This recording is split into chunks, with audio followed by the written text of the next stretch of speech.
Boa noite para todo mundo, sejam muito bem-vindos a mais um culto, mais um episódio da nossa série sobre disciplinas espirituais. Essa série que eu vou te falar que eu estava ansiando muito para a gente ter aqui na igreja. A gente teve muitas conversas interessantes como liderança falando sobre essa série e discutimos bastante internamente, entre família, eu e a Lana também, quais seriam os 4, como que a gente focaria nisso. E nós já tivemos aqui todos os nossos pastores praticamente passando por aqui, trazendo ensinamentos sobre isso. Como a Lana falou, meu pai trouxe aqui as 7 formas de adorar, trouxe até hebraico, foi bem interessante o negócio, adora assim, assado, né, de joelho, explicando as representações espirituais sobre isso. Depois o pastor Cadu trouxe a importância da palavra de Deus, a importância da gente viver aí a palavra no dia a dia, não só na leitura em casa, né, ou das páginas amarelas, né, Cadu?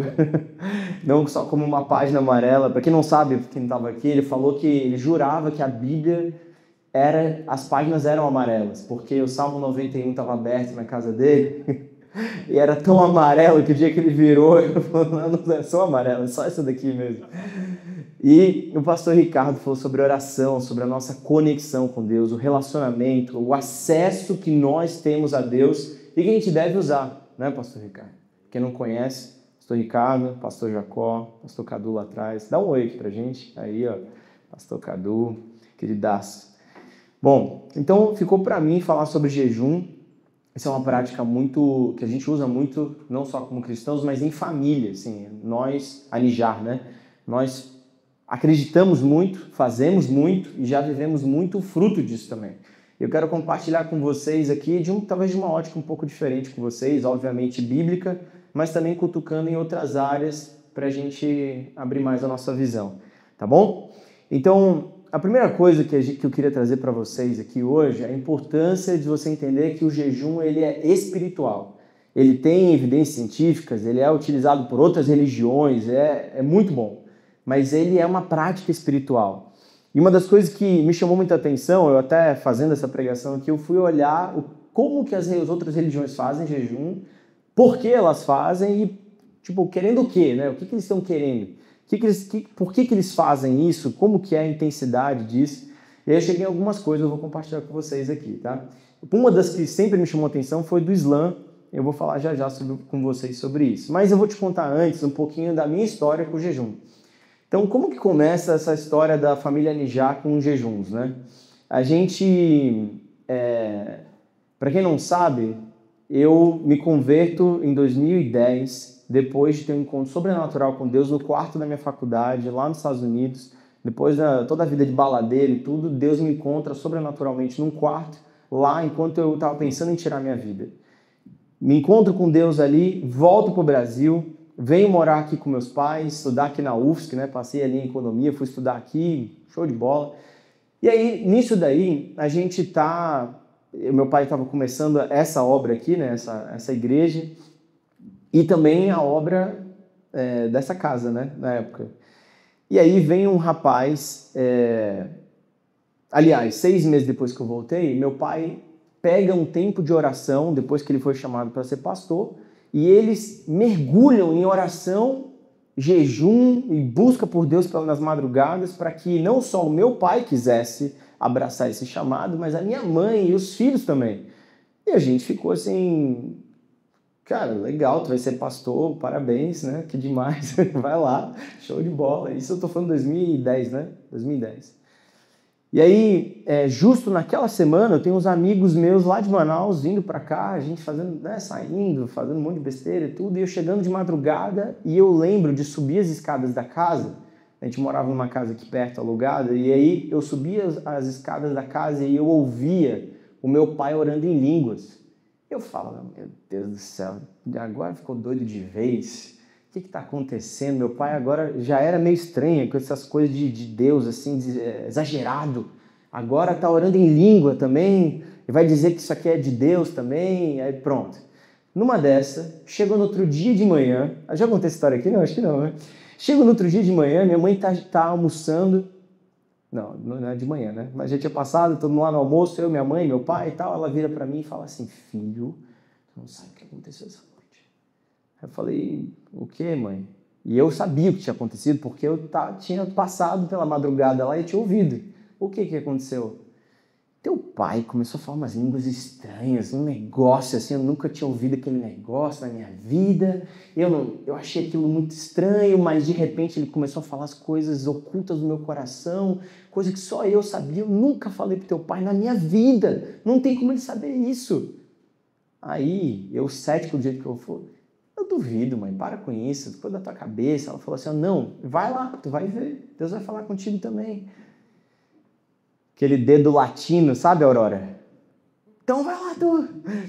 E aí, me mandou lá, eu fui no outro dia de madrugada, meus amigos tinham ido embora, me acordaram às 3 da manhã, me levaram lá e lá tô eu, de joelho, 3 da manhã, depois de uma semana de balada doida aqui em Jurerê, e meu pai orando, Senhor Deus. Não, e meu pai naquela época, ele tinha um jeito de começar a oração que era sensacional. Eu começava com uma música às 3 da manhã que era assim, ó. Somente crer.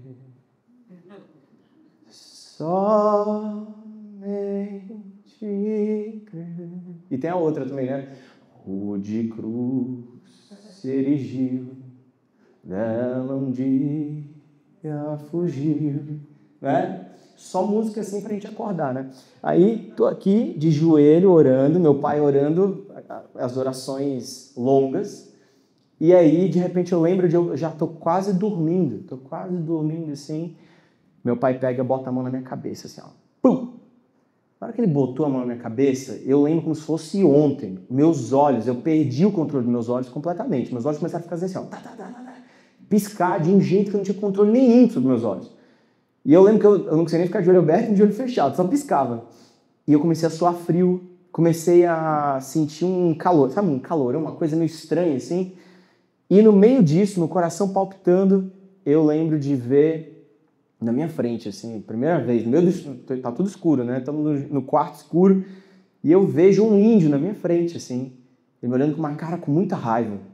E ele vai embora, ele fica bravo e vai embora. Na hora que ele vai embora, eu vejo uma espiral de folhas brancas vindo na minha direção e eu sinto o Espírito Santo entrar em mim, assim, eu não sabia que era o Espírito Santo, só sabia que era coisa boa. Eu falei, cara, isso aqui é muito bom, que isso, eu quero mais. E eu tô ali, tipo, cara, isso é demais.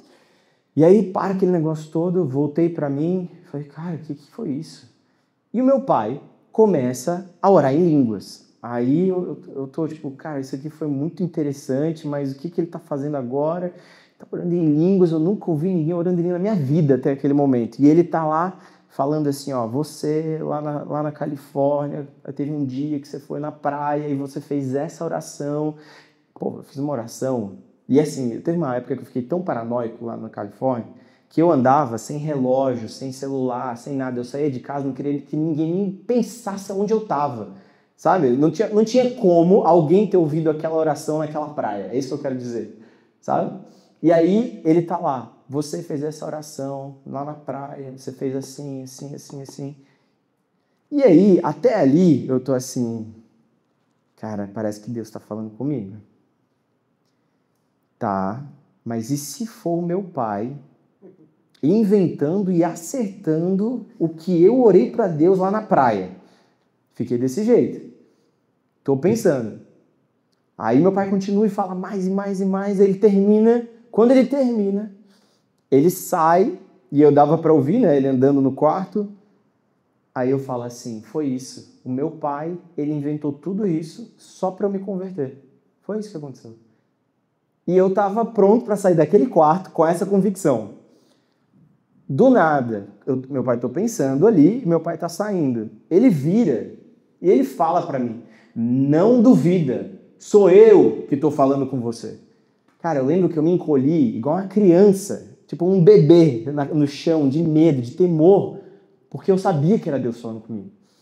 E desde então, essa busca, essa intensidade pela busca por Deus, por mais de Deus, e a gente fala mais de Deus, é conhecer mais de Deus, se encher do Espírito Santo, é estar alinhado com o coração de Deus. E eu lembro que isso aqui marcou a nossa família, porque no dia seguinte eu chego no almoço, tá lá minha irmã, o meu cunhado, que estava aqui cantando, e eu falo assim, gente, eu sei que a minha mãe falou aquilo ontem, mas eu fui essa noite e vocês têm que ir também. Vocês têm que estar lá. Agora eu já virei evangelista ali, né? Aí minha irmã e meu cunhado vão. Eu vou contar essa parte porque é muito boa. Porque daí eles vão lá, agora a cama às 3 da manhã, não é, começou meu pai e minha mãe, final da semana, já tá a família toda lá. E aí tava todo mundo de joelho e o Marcos, meu cunhado que estava aqui tocando violão, cara, até hoje eu rio muito disso, porque a gente está lá, todo mundo em silêncio, meu pai orando. De repente o Marcos começa a chorar, sozinho. Marcos católico, criado católico, né? Fez toda a parada católica, que eu também não tenho muita familiaridade, vocês podem ver. Mas ele tá lá e de repente ele começa a chorar. Até aí tudo bem. Mas aí de repente eu começo a escutar uns beijos. E, tipo, cara, a gente tá orando. Né? A primeira coisa na cabeça, a gente tá orando, cara. Começa a ouvir ele chorar, dar uns beijos no chão. Você dá pra notar que ele tava beijando o chão, sabe? Só que tá tudo escuro e todo mundo tentando, tipo, estamos com Deus aqui. Tipo, se comporta, né? Sabe aquela pessoa no culto começa a ficar muito extravagante, você fica, ei, calma um pouco. Ele tá mais ou menos assim, tá todo mundo em silêncio, meu pai orando lá só, e aí ele tá fazendo um show, tipo, no escuro. Tá muito estranho. Aí vai e ora, não sei o quê, daqui a pouco meu pai começa a orar em língua num canto do quarto e fala assim, Marcos, Deus está me falando, Jesus está me falando aqui, que a tua família, assim, tá bom, termina tudo, liga a luz, tá bom, Marcos, agora vamos conversar. E explica o que aconteceu aí, meu amigo, por favor. Aí o Marcos começa a falar, cara, eu tava aqui de joelho, e assim, sem muita expectativa, de repente eu sinto uma mão no meu ombro. E eu jurava que era teu pai, que era a tua irmã, que era alguém. Quando eu olho, é Jesus. E aí, eu desabei, comecei a chorar, beijar o pé dele, comecei a pegar na mão dele, falar com ele sobre a minha família, comecei... Aí, tipo, na minha cabeça eu tô... Tá, agora eu acho que faz sentido essa loucura toda que você está vivendo aí, mas aí ele fala assim, e teve um momento que Jesus saiu do meu lado e o teu pai estava orando em línguas e de repente ele toca no ombro do teu pai e o teu pai interrompe a oração em línguas e fala, Marcos, Jesus está me falando aqui que tararara da tua família. Tem essa questão ginecológica, você não disse lá. Bom, aí a gente tá lá, tá todo mundo assim, tá, então Jesus falou com você?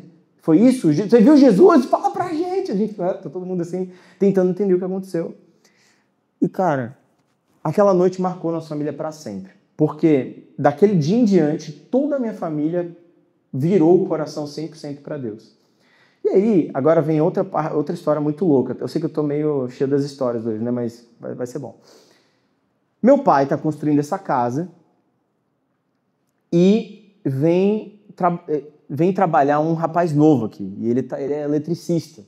Está trabalhando aqui, de repente meu pai vem aqui evangelizar ele. Aí ele descobre, para quem não conhece meu pai evangeliza todo mundo, até os crentes. É sério. Se você for crente, ele vai pregar a Bíblia de novo para você. Só para ter certeza. Não pode perder tempo. Vai que não é mesmo, né? Bom, aí ele tá pregando pro Jonathan. Vocês conhecem o Jonathan, né? Tá pregando pro Jonathan. E o Jonathan, quem é o Jonathan? O Jonathan é um rapaz criado na vila, lá em Porto Alegre, no meio do tráfico. Vila Cruzeiro. Se converte fugindo de traficantes, que ele ia matar um cara, daí o cara viu ele, daí ia matar ele. Foge pra dentro de uma igreja e aí o rapaz fala, parado aí, lá de cima do púlpito, você apontou para ele, travou, entrando na igreja. Expulsa o demônio dele, ele se converte, começa a buscar Deus. E ele começa a servir Deus lá. Num belo dia, ele está na igreja, chega um profeta e fala, e você, fica de pé. Fala assim, olha, você vai para Florianópolis, você vai conhecer uma família de empresários e você vai libertar eles de uma coisa lá que eles estão vivendo para eles cumprirem o chamado de Deus na vida deles. É isso. O Jonathan viaja para Floripa, ele está aqui, primeiro emprego que ele vem trabalhar, aqui na casa do meu pai. está aqui fazendo bico de eletricista, e meu pai veio evangelizar ele, e ele fala assim, entendi, já sei o que eu tenho que fazer. Aí começa a conhecer meu pai, me conhece e começa a falar para mim, não, cara, você tem que jejuar, você tem que orar, você tem que buscar Deus, e assim por diante. E eu começo a orar, jejuar e buscar Deus. Nessa coisa de jejua para cá, jejua para lá, eu começo a levar esse negócio bem a sério. Aí eu começo um jejum de 1 dia, um jejum de 3 dias, um jejum de 5 dias, de 7, de 10. Não, agora eu vou fazer, eu sou meio radical, assim, eu vou fazer 21 dias. Tá, mas você vai para onde? Não, eu vou ficar aqui no meu quarto, vou ficar aqui, eu morava aqui, né? Vou ficar aqui no meu quarto e tal. Mas e os almoços? Não, eu sento com vocês, eu sento lá, mas não vou comer. Tem certeza, filho?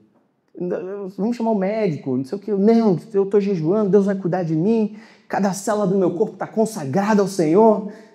E aí, pronto, jejuei, fiz 21 dias e tal. Um belo dia, passa um tempo, eu estou orando no meu quarto e eu escuto Deus falar comigo. Eu quero que você suba um monte, por isso que a Lana falou que levava as águas para mim. Quero que você suba um monte, porque eu tenho algo para falar com você lá no monte. Tá bom? Vamos nós. Eu fui pro monte. O que eu levei? Eu levei uma jarra de água, por isso que a Lana teve que levar mais, porque acabei ficando mais tempo. Mas eu levei uma jarra de água, eu levei um iPad, porque tem meus livros aqui, e fiquei lá. E, cara, esses 21 dias que eu acabei ficando lá, porque eu não sabia quantos dias eu ia ficar. Então eu cheguei lá e falei assim, Deus, quantos dias você quer que eu fique aqui? Quando eu tô lá, Deus fala assim, você vai ficar 3 semanas. Na época eu estava conhecendo a Lana, minha outra pergunta era, quando que eu vou casar com a Lana? Aí ele falou, 5 meses. Daqui a 5 meses você casa com ela. Bom, eu tô lá e o que está acontecendo lá? E tudo isso eu tô contando porque a gente vai mergulhar aqui em algumas coisas que eu acho que são importantes para você ter como perspectiva. O que eu fazia lá? Eu lia a Bíblia, lia livros sobre a Bíblia, eu orava em línguas, eu cantava em línguas e eu vivia para Deus nesses dias lá em jejum. E o que começou a acontecer? Começou a acontecer que depois do 3º dia, era acordar, abrir a barraca e você sentia a presença de Deus só de sair da tenda, assim. Você já sentia, da barraca, né, que eu tava. Você sentia a presença de Deus ali, sabe? Enquanto eu orava, jejuava lá, tipo, deitado, e aí eu começava a cantar, tem coisa que meu pai falou na de adoração, né, aqueles cânticos espirituais. Cara, a presença de Deus vinha tão forte, mas tão forte, assim, que eu ficava pregado no chão, pregado, você não conseguia mexer. Era a mão pregada, o pé pregado, tudo, assim, deitado, sem conseguir mexer. Por algumas horas, a presença de Deus daí saía e eu conseguia me mexer. Por que eu estou falando com isso? Porque existe uma realidade espiritual que você só acessa no jejum. Existe uma realidade espiritual, tanto de autoridade, poder e união com Deus, que você alcança no jejum. E o jejum, ele é realidade, como eu falei para vocês, é uma prática espiritual. Ele tem evidências científicas, mas ele é mais do que uma evidência científica, ele é espiritual. E tem outras religiões que usam, eu vou compartilhar com vocês rapidamente o que elas usam. Islamismo, hinduísmo e budismo. Olha só o que o islamismo fala. A finalidade do jejum para o Islã é o quê? É obedecer a Deus, porque eles têm a regra, é obrigatório eles ficarem durante o mês do Ramadã, desde o nascer até o pôr do sol, sem comida, bebida, relações sexuais e qualquer outra distração. Então, uma vez por ano, eles separam, acho que são 40 dias, né? Coisa de 40 dias, que eles estão sem comer, sem beber, sem ter relação sexual, sem mais nada, desde o nascer do sol até o pôr do sol. Para quê? Purificação espiritual, disciplina, obediência a Deus. Isso é uma coisa obrigatória para o Islã.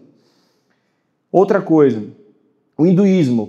Por que eles jejuam? Eles buscam purificação, crescimento espiritual, equilíbrio do corpo e da mente. Então eles estão querendo se purificar quando eles jejuam. Estão querendo crescer espiritualmente, equilíbrio entre o corpo e a mente. Eles estão querendo isso.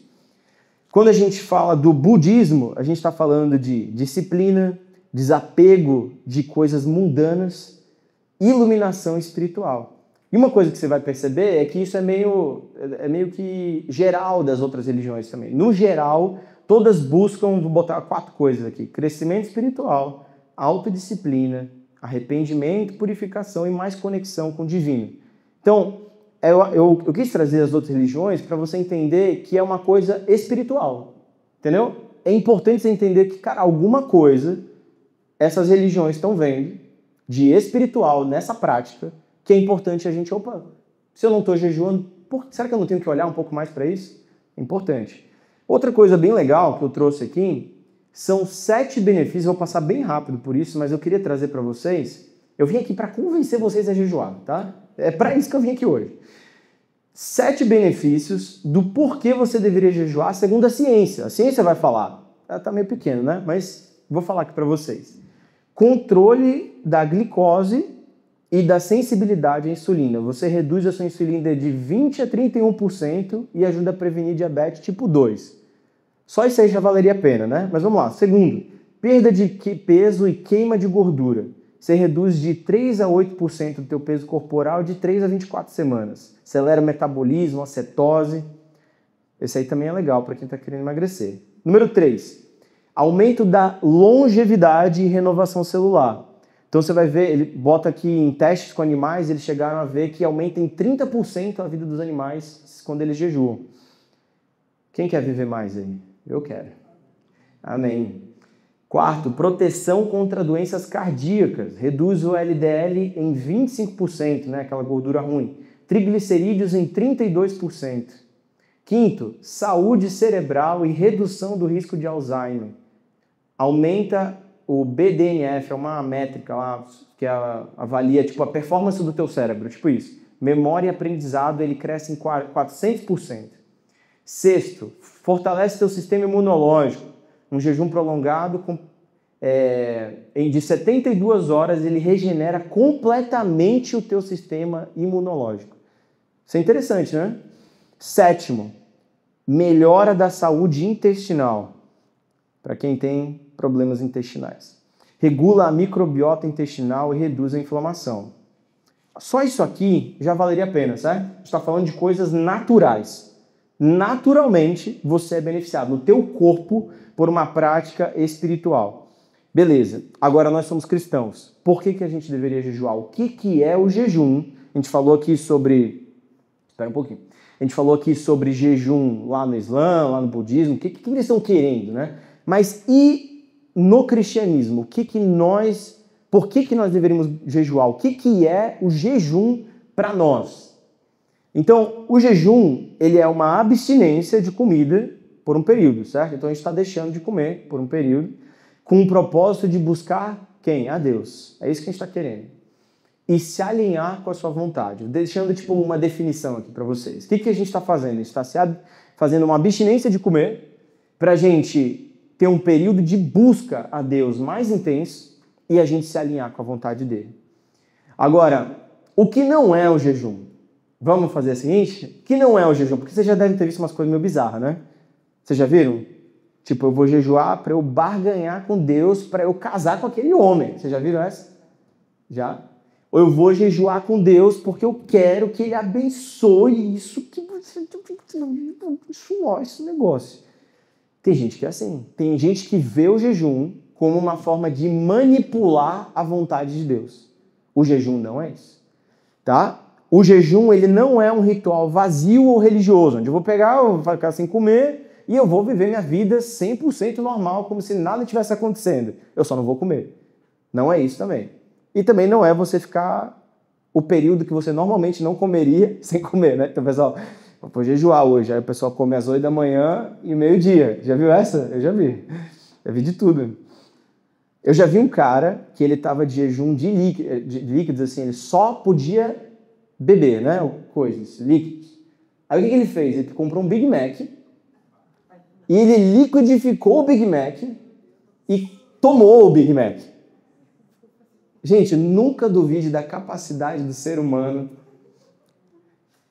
É interessante, né? Bom, você ficou... É gráfico isso, né? Um Big Mac liquidificado, assim, com aquele óleo, assim.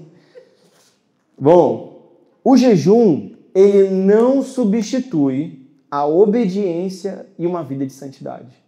Né? Tem gente que vive a vida de qualquer jeito, aí vou jejuar. Aí o cara jejua um dia. Aí ele volta e vive do jeito que ele ia e jejua de novo. É tipo uma punição pelas coisas erradas, tá? Você tem o sangue de Jesus que foi vertido na cruz.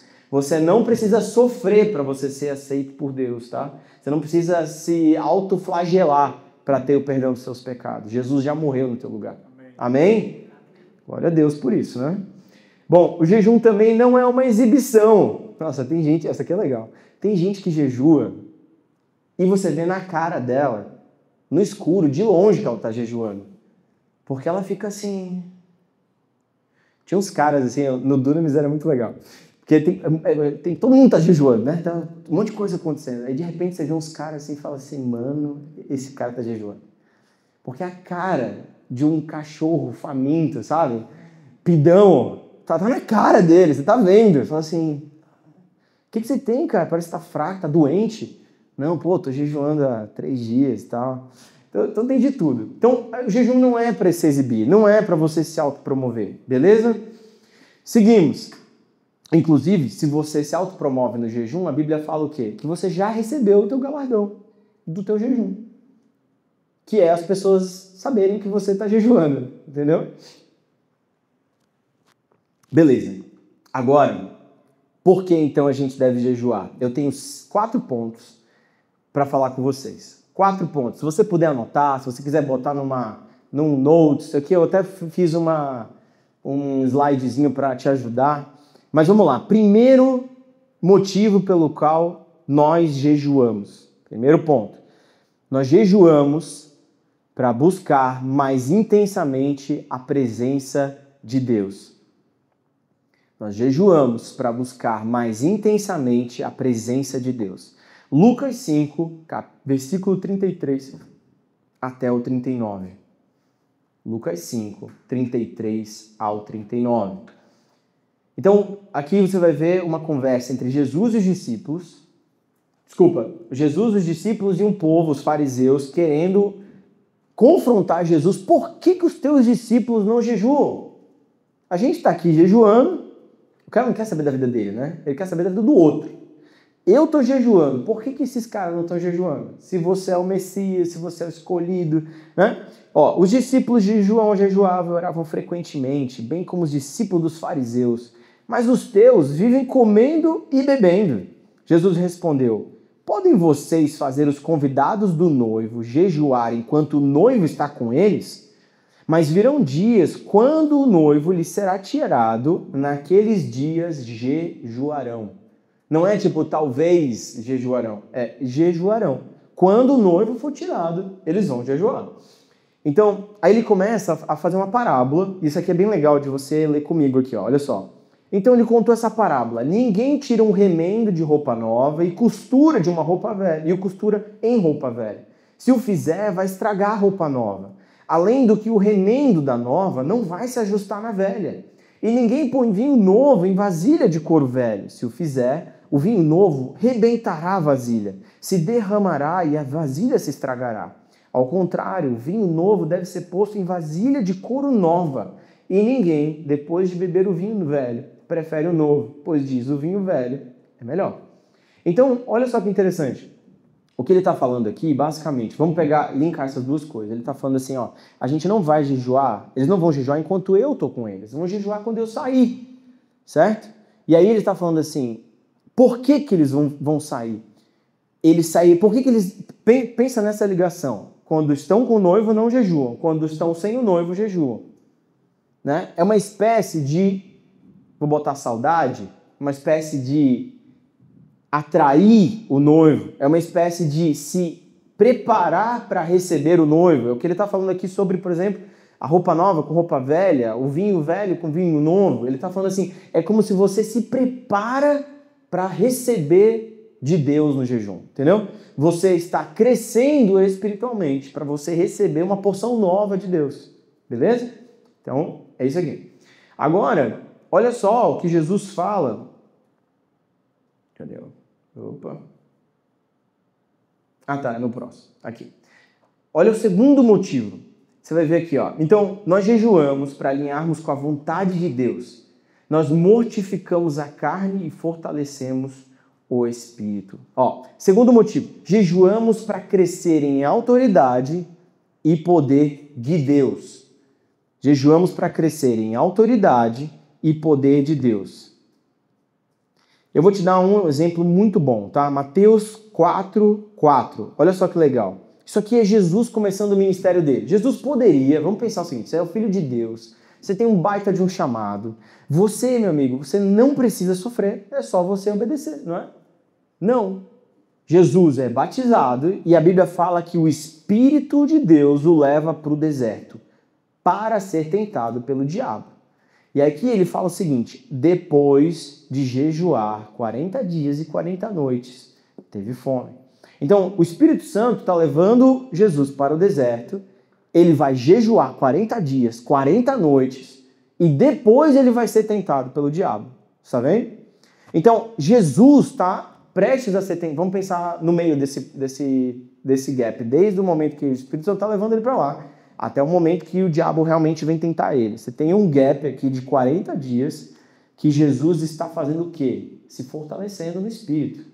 Jesus está mortificando a carne. É o que diz em Romanos 8:12. Olha só o que diz aqui, ó.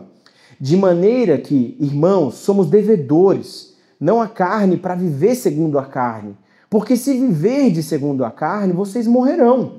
Mas se pelo Espírito mortificardes as obras do corpo, vivereis. Porque todos os que são guiados pelo Espírito de Deus, esses são filhos de Deus. Então o que Jesus está fazendo, basicamente, volta lá para Mateus 4:4, ele está fazendo o quê? Ele está se fortalecendo. Jesus está se preparando espiritualmente. Entende? E olha só que interessante. Lucas 4, versículo 14. Lucas 4, versículo 14. É o pós-ser tentado. Pós-deserto, pós-jejum, pós-tudo. Olha como a Bíblia fala que Jesus vem para Galiléia. Ele fala assim, ó. Lucas 4, versículo 14. Jesus voltou para a Galiléia no poder do Espírito. E por toda aquela região se espalhou a sua fama. Ensinava nas sinagogas e todos os elogiavam. Então, assim, Jesus é levado para o deserto, jejua, é tentado pelo diabo e ele volta no poder do Espírito. Está vendo? Então, existe uma ligação entre esse processo inteiro que está acontecendo. Entre o jejum, a preparação, a tentação e ele resiste através da palavra de Deus, né? E aí ele volta para começar o ministério dele. E aqui ele fala, espalha a sua fama. Ele começa a ensinar nas sinagogas e todos elogiavam. E o que era dito sobre a pregação de Jesus? Nunca se viu alguém que fala com tanta autoridade. Já viu? Quando a Bíblia cita isso algumas vezes. Fala assim, nunca se viu alguém que ensinava com tanta autoridade. Então, Jesus estava o quê? Crescendo em poder e autoridade para cumprir o seu ministério. Aí você pode falar assim, ó, tá, mas eu não fui chamado para pregar. Eu não tenho esse negócio, não quero ser pastor, eu não acho que não tem nada a ver comigo. Beleza, mas você está num trabalho hoje. Talvez você está na frente de uma empresa, talvez você está na frente de alunos, você está ensinando, talvez seja lá o que for que você estiver fazendo. A unção de Deus, o poder de Deus na tua vida, ela vai fluir através das tuas palavras. Quando você estiver falando com essas pessoas. O poder de Deus vai fluir nas janelas de oportunidade que você tiver para falar com uma pessoa. Todo mundo tem problema, gente. É só questão de tempo, né? E problema é uma coisa que eu já fiz paz na vida. Cara, sempre vai ter problema. Sempre vai ter. Sempre tem um problema para resolver. Hoje é um boleto para pagar, amanhã é uma porta para ajeitar. Quem já morou em casa aqui? Só uma dúvida. O dia que você morar em casa, você vai perceber que problemas nunca acabam. Eu sempre morei em apartamento. Apartamento não dá problema. Apartamento é uma manutenção por ano. Uma porta que tem um negócio. Eu fui para uma casa agora, toda semana. A lista não para. Você fala assim, agora eu venci essa lista. Agora foi. Agora é só ano que vem. Só no verão que vem eu tenho que ajeitar alguma coisa. Aí lá vai. A pessoa vai abrir a porta, vem a maçaneta toda junto. Aí uma goteira lá na parede. Putz. Bom, mas o problema sempre vem. Tá? E o que a unção do Espírito de Deus vai fazer com você é você ter autoridade sobre os problemas da tua vida, sobre os problemas das outras pessoas. As pessoas vão chegar com você, seja lá um funcionário, um cliente, vai chegar para você e você tem autoridade para resolver. Autoridade comprada na cruz e autoridade também de você estar fortalecido no Espírito para trazer a palavra certa, na hora certa, através da sabedoria, do poder, da autoridade de Deus que te foi confiado. E aí você pode falar, pô, mas eu preciso jejuar mesmo? João 5, versículo 34. João 5, versículo 34.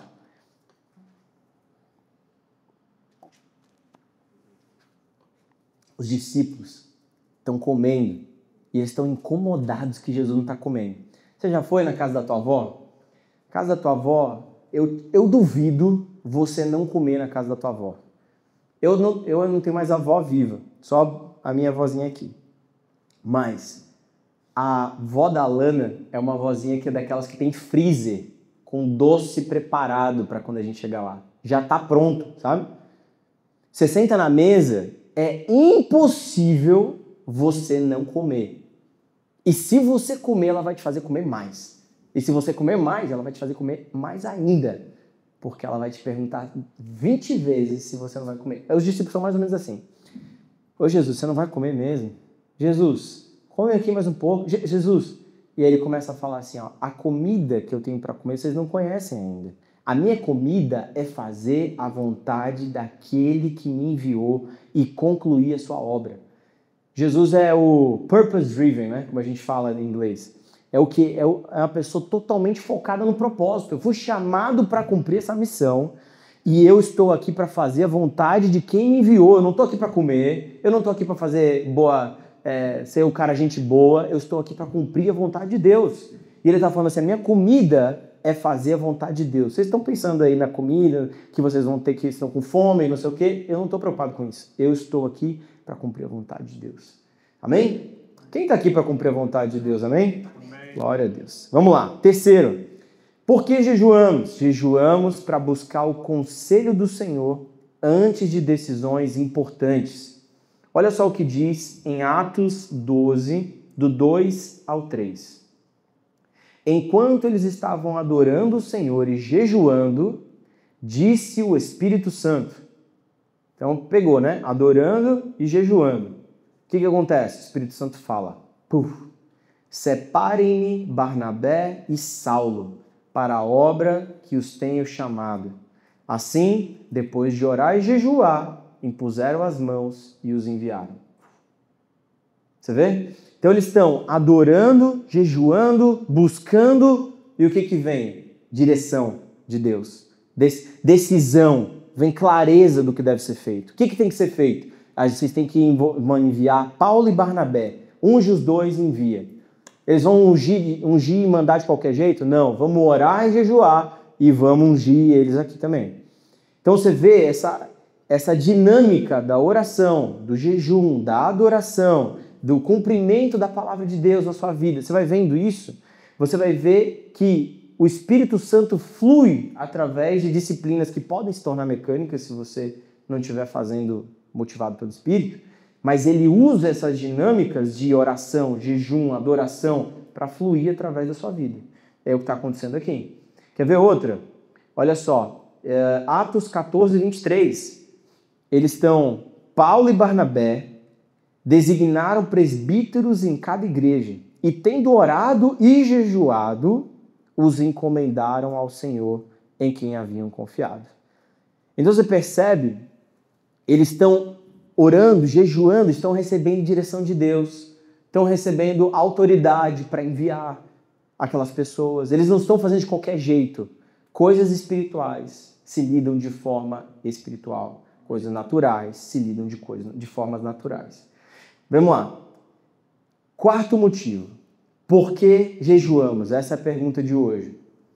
Para que a justiça de Deus seja estabelecida aqui na terra. Por que jejuamos? Para que haja libertação e justiça divina aqui na terra. Olha só, abre comigo aqui, esse texto é muito bom. Se você nunca leu ele, você precisa ler. Isaías 58, do 1 ao 2. Inclusive, esse texto aqui é o texto que as pessoas usam como argumento para não jejuar, mesmo depois dos exemplos que eu te dei de Jesus jejuando, tá? Então, o pessoal faz manobras interessantes na Bíblia. Ó, Isaías 58, certo? O contexto é, o povo está reclamando que Deus não está fazendo porque eles estão jejuando. Lembra da barganha que eu falei com vocês? Então é isso que está acontecendo. Olha só. Aí a palavra de Deus vem para Isaías e ele está falando: grite alto, não se contenha, levante a voz como trombeta. Deus está falando para ele, né? Anuncia ao meu povo a rebelião dele, a comunidade de Jacó, os seus pecados, pois dia a dia me procuram. Parecem desejosos de conhecer os meus caminhos. Aqui a gente já vai vendo alguns motivos de buscar, né, através do jejum. Então eles estão querendo saber os caminhos de Deus, como se fossem uma nação que faz o que é direito. Aí o Deus está começando a confrontar. Beleza, é bom que vocês estão querendo desejar o meu caminho, mas olha só o que ele está falando. Parecem desejosos de conhecer meus caminhos, como se fossem uma nação que faz o que é direito e que não abandonou os mandamentos do seu Deus. Lembra do cara que eu falei, que faz tudo errado, mas pega um dia para jejuar, para se alinhar? É isso que está acontecendo aqui. E que não abandonou os mandamentos do seu Deus. Pedem-me decisões justas. Lembra que eu falei sobre pedir decisões, clareza, direção? E parecem desejosos de que Deus se aproxime deles. Tá vendo? Tudo que eu preguei aqui está aqui nesse texto. Que se aproxime deles. Porque jejuamos, dizem, e não viste? Porque nos humilhamos e não reparaste? Contudo, no dia do seu jejum, vocês fazem o que é do agrado de vocês e exploram os seus empregados. Seu jejum termina em discussão, rixa, brigas de socos brutais. Olha só. Vocês não podem jejuar como fazem hoje e esperar que a sua voz seja ouvida no alto. Será esse o jejum que eu escolhi? Que apenas um dia o homem se humilhe, incline a cabeça como junco e se deite sobre pano de saco e cinzas? É disso que vocês chamam jejum? Um dia aceitável ao Senhor? O jejum que desejo não é este. O jejum que desejo não é este? Soltar as correntes da injustiça, desatar as cordas do jugo, pôr em liberdade os oprimidos e romper todo jugo? Não é partilhar sua comida com o faminto, abrigar o pobre desamparado, vestir o nu que você encontrou e não recusar ajuda ao próximo? Aí sim a luz irromperá como a alvorada e prontamente surgirá a sua cura. A sua retidão irá adiante de você e a glória do Senhor estará na sua retaguarda. E assim você clamará ao Senhor e ele responderá. Você gritará por socorro e ele dirá: aqui estou. Bom, e tem mais, depois você pode ler com calma. Mas forte esse texto, né? Mas você tem que pegar o contexto. O pessoal usa isso aqui para não jejuar. Né? Os preguiçosos espiritualmente, eles conseguem... Mas o ponto aqui que ele está falando é: o teu jejum, ele não pode ser um jejum que você está fazendo ele buscando para se corrigir, não é isso, tá? Para me flagelar, para fazer... Não, o teu jejum, ele deve ser para fazer isso aqui, ó. Soltar as correntes da injustiça, desatar as cordas do jugo, pôr em liberdade os oprimidos, romper o jugo, partilhar comida com o faminto, abrigar o pobre desamparado, vestir o nu que você encontrou. Deixa que eu falei, lembra que eu falei para vocês? Não adianta você pegar o dia para jejuar e você viver tua vida de qualquer jeito. Pega aquele dia, busca o Senhor, faça coisas para as pessoas que você, sei lá, cara, você não faz normalmente, mas o importante é que a tua vida esteja alinhada com o Senhor. E aí você jejua. É tipo, a galera que treina, né? É o teu suplemento, né? Para os mais aventureiros, os esteroides. A gente brinca que é oração com esteroide quando você está jejuando junto. Por quê? Porque você está, basicamente, você está mortificando a tua carne, você está crescendo no teu espírito, você fica muito mais sensível. Eu lembro que eu fiz um jejum intermitente espiritual, eu tive que ajustar na minha vida mesmo e fiquei 2 meses antes de vir para cá. Tinha um monte de decisão importante para fazer, eu nunca tive tanta clareza do que devia ser feito, como devia ser feito, como nesses 2 meses que eu estava jejuando. É impressionante, fica claro, parece que aquele monte de emaranhado de emoção que você tem, sabe? Parece que eles dão uma abaixada assim e você fica claro o que você tem que fazer, fica claro o que você tem que falar. É muito interessante. Então, um exemplo muito legal para a gente fechar aqui é o de Esther. O que Esther faz? Vocês conhecem bem essa história, para a gente resumir aqui, eu não vou entrar. Mas o que Esther faz? O povo dela está prestes a ser totalmente aniquilado no reino. e ela é a pessoa posicionada na hora certa, no lugar certo. E ela tem que fazer alguma coisa, ela tem que entrar diante do rei e conseguir o favor do rei para o pedido que ela vai fazer. Certo? O que é o ponto que eu estou falando aqui? Para que a justiça de Deus seja estabelecida na terra, certo? Então o que está acontecendo? É uma baita injustiça que ela está vendo. Ela está vendo com os olhos dela. Ninguém precisa falar para ela. Mardoqueu deu uma ajudinha.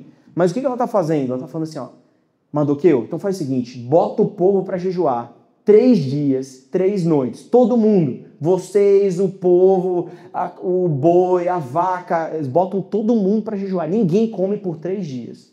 Depois dos 3 dias, quando vocês, em outras palavras, tá? Quando vocês tiverem ganho essa batalha lá no céu, no mundo espiritual, aí eu vou entrar diante do rei para fazer o pedido. Por quê? Porque Esther entende do mundo espiritual. Esther entende, ela está pensando assim, cara, eu não posso entrar lá de qualquer jeito. Eu preciso que o povo clame a Deus pelo favor dele, para que ele mude o coração do rei, porque Provérbios diz que o coração do rei é dirigido pela mão do Senhor. Então ela sabe disso. E ela está falando assim, ó, vocês jejuam, eu entro lá, depois vocês jejuarem. Ela não é boba. Tá? Agora eu te pergunto, como é que você está entrando nas suas reuniões de negócios? Como é que você está entrando nas suas reuniões de vendas? Como é que você está entrando para tomar decisões sobre a tua vida, sobre a tua família? Como que você está entrando para tomar essas decisões? A gente precisa levar as coisas mais a sério. As coisas não são aleatórias. Se você é um homem e uma mulher espiritual, você precisa entender que lá no espírito você ganha primeiro. Você não vai aonde a tua oração não foi primeiro. A tua oração precisa ir antes. Você ganha no espírito primeiro e aí você entra. Tá entendendo? É assim que funciona. Eu lembro que uma das coisas que mais me chamou a atenção, todo o tempo que eu tive lá na Zion, era o seguinte. Para aquele povo ora e jejua, e ora e jejua. Eu falava assim, meu Deus. Só que do outro lado, você vê, parece que as coisas tudo cai de mão beijada, assim, ó. Tá. Cara, igreja tal decidiu dar o prédio para vocês. O não sei o que decidiu vender para vocês por um preço muito mais baixo. E não é à toa. Porque o povo está orando, é para lá que a gente vai, então a gente vai conquistar isso no espírito primeiro. Está aqui as pautas de oração, time de intercessão, ora sobre isso, vamos orar, vamos jejuar, 40 dias esse ano. O povo está ganhando tudo no espírito e lá no natural está tudo caindo de mão beijada. Para quem está acostumado a ganhar tudo na força do braço, isso parece loucura, tá? Mas se você aprende a ganhar no espírito primeiro, você vai ver que a força do teu braço não é tão importante assim. Ela é importante. Nada é dado ao homem se do alto não for concedido.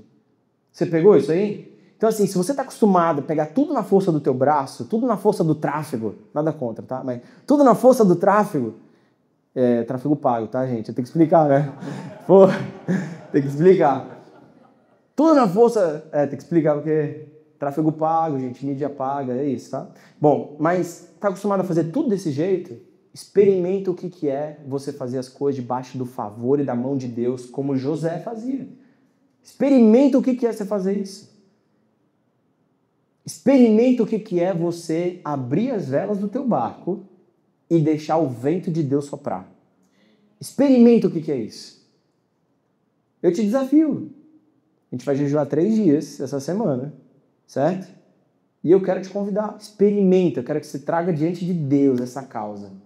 Causa na justiça, traz causa do trabalho, decisão que você tem que tomar, bota diante de Deus, ora, jejua e você vai ver o poder que tem a oração e o jejum.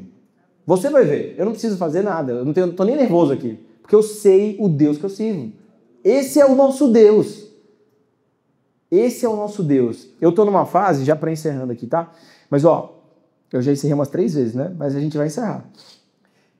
Eu tô numa fase, uma das músicas que eu mais estou cantando é aquela... És mais real que o chão que eu piso. És mais real que o ar em meus pulmões. Teus pensamentos me definem. Tu és tudo para mim. Tu és a minha realidade. Tu és a minha realidade. Porque no fim, e eu tenho feito intencionalmente isso, para me lembrar, e eu ainda dou umas fluídas lá, né? Eu falo assim, tu és maior do que as contas que eu tenho para pagar, tu é maior do que a folha que eu tenho para quitar, tu é maior do que as contas do meu cartão de crédito, dá para ver que a gente anda gastando, né? Mas, brincadeira, mas essa questão de você se lembrar que Deus é mais real do que as coisas que você toca. Ele é mais real, Ele é mais poderoso, Ele pode e Ele vai fazer. Amém? Amém? Então, como que eu jejuo? Vou te dar dicas bem práticas aqui e a gente vai orar. Abstenha-se de comida. Eu acredito num jejum que você tira a comida. Esse negócio de ficar, mas eu como tal. Tira a comida, cara, mais fácil. Tira a comida, toma só água, tá? Mínimo 12 horas. 12 horas até você não vai morrer, tá? Se você sentir mal, você come uma coisinha, mas não é para você sentir mal. Dedica mais tempo quando você fizer para ler a Bíblia. Pega um tempo, vai no teu quarto, intencionalmente, sozinho. Fala com Deus, dobra o teu joelho e fala com Ele em secreto. Tira as distrações. Em vez de você pegar e ficar no Netflix, como, sei lá, você faz todo dia, não faz nesses dias. Tira o Netflix, vai ler outro livro, vai ver The Chosen, sei lá, faz alguma coisa. Tira o celular, tira as mídias, vai se aprofundar nele, entendeu? Intencionalmente, Senhor, estou separando esse tempo para estar com você e aprender de você e ouvir de você. Amém? Faça isso. Glória a Deus. Vamos fechar os olhos, levanta aí onde você estiver. Eu quero te convidar para orar e a gente, depois de quatro episódios dessa série, onde a gente falou sobre adoração, palavra, oração e jejum, agora a gente tem as ferramentas espirituais diárias, semanais, para a gente aplicar. Se você quer intensificar isso, nós vamos fazer esses 3 dias agora, e depois 3 dias de adoração. Mas eu te aconselho que você separa um dia na semana para jejuar. Um dia. Almoça e não come mais durante o dia, só isso. Café da manhã, almoço, não come mais. Um dia na semana. Sente a importância do jejum, traz ele para a tua prática semanal, para o teu dia a dia. Você vai ver a importância disso e como que isso vai mudar a tua vida. Amém? Feche teus olhos onde você estiver. Senhor Deus, nessa noite, vamos cantar sol. Senhor Deus, nessa noite nós queremos consagrar cada vida aqui presente, Deus.